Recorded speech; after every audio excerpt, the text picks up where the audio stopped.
Welcome to This Explainer. Today, we're diving into the totally unique trajectory of Barack Obama.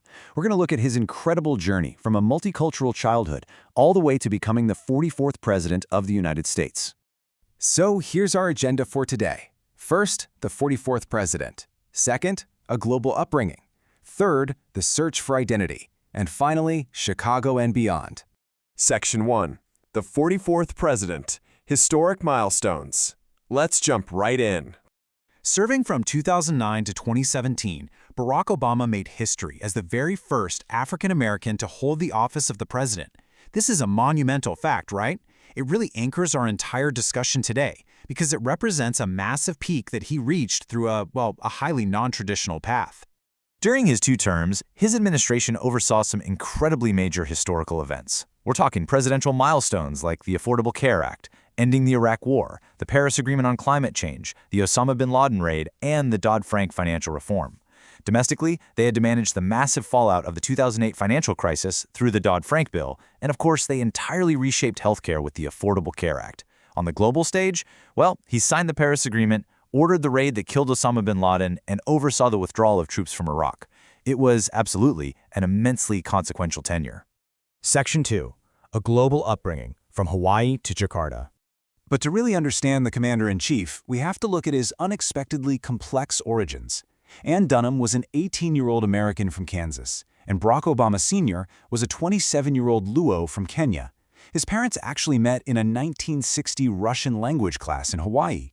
It's the striking juxtaposition. His Midwestern American mother, who had ancestry time back to Irish immigrants and even an enslaved African man in 17th century Virginia, and his Kenyan father studying on a scholarship. It's just a fascinating blending of worlds right from the get-go. Now, if we track his early moves, you'll see a life of rapid, continuous geographic shifts. Born in Hawaii in August 1961, which actually makes him the only U.S. president born outside the contiguous United States, he didn't stay put for long. Between 1961 and 1962, he was in Seattle. Then, after his parents divorced and his mother remarried, he spent 1967 to 1971 in Jakarta, Indonesia.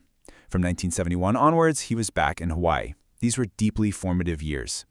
So think about his Indonesian childhood for a second. He lived in Jakarta from age 6 to 10. He attended Catholic and state schools, he spoke fluent Indonesian, and he learned resilience from his stepfather. The crucial point here is that by age 10, this kid had lived all the way across the Pacific, mastered a new language, and absorbed a massive variety of cultures that totally expanded his worldview. He also got English homeschooling from his mom, plus his Indonesian stepfather, Lolo Sutoro, taught him what Obama later called a hard-headed assessment of how the world works, which really instilled a sharp sense of resilience in him early on. Section 3. The search for identity. Finding a place in the world. Reconciling his heritage was tough. He actually went from being called Barry to Barack. What's really fascinating is that he used that nickname Barry for years. Back in Honolulu as a teenager, he was really struggling to reconcile social perceptions of his multiracial heritage. He felt so out of place. He even later admitted to using marijuana and other substances with his high school Choom gang to literally just push these complex questions of identity out of his mind. In fact, he didn't fully drop the nickname Barry until he visited Kenya in 1980 to finally connect with his paternal roots. His academic journey completely mirrored his geographic restlessness. In 1979, he was at Occidental College in LA, where he actually gave his very first public speech against apartheid in South Africa. Then in 1981, he transferred to Columbia University in New York to study political science and English literature, graduating in 1983. Finally, in 1988, he ended up at Harvard Law School in Massachusetts, where he made huge waves by becoming the first black president of the Harvard Law Review. He was constantly shifting, constantly moving on to a larger national stage. Just listen to this quote he wrote in an incredibly introspective letter in the early 1980s. Caught without a class, a structure, or a tradition to support me, the only way to assuage my feelings of isolation are to absorb all the traditions, classes, make them mine, me theirs. Written to Alexander McNear while he was studying, these words completely peel back the curtain on his mindset. Because he didn't naturally inherit a set structure or tradition, he felt he had to proactively build his own identity. He had to absorb the worlds around him just to survive that profound sense of isolation. So, it brings up a really crucial question. How does a young graduate find his structure and community? How does a drifting academic actually anchor himself? Well, let's look at Section 4, Chicago and beyond, organizing and politics. The answer really lies in Chicago. He became the director of the Developing Communities Project. Moving to Chicago's South Side, he finally found his footing as a community organizer. He helped set up job training and tenants' rights programs for local Catholic parishes. Just 2 years out of Columbia, this became his real classroom. He was working directly with residents in places like Elkgeld Gardens, focusing on tangible, grassroots improvements. This was exactly where he began to build that structure and community he had been desperately seeking for years. And the impact of this local organizing was massive. 150,000.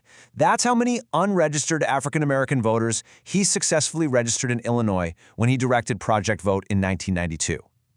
Leading a small staff and 700 volunteers, this huge voter drive proved he could mobilize people on a grand scale. It was such a runaway success that the local business press actually named him to their 40 under 40 list of rising powers. Firmly rooted in this newly found community, he stepped methodically into formal politics. First, the Illinois State Senate from 1997 to 2004. Second, the U.S. Senate from 2005 to 2008. And third, the U.S. Presidency from 2009 to 2017. While doing all this, for 12 years he also taught constitutional law at the University of Chicago Law School. His political ascent was remarkably steady once it began, from the state Senate to the highest office in the nation in just over a decade. As we wrap up this explainer, I want to leave you with a final thought. How much does a president's early geographic isolation and search for identity shape the way they eventually govern a nation? From a multicultural kid navigating the streets of Jakarta to a community organizer finding his voice on the south side of Chicago, his search for belonging fundamentally built the resilient framework he brought to the presidency.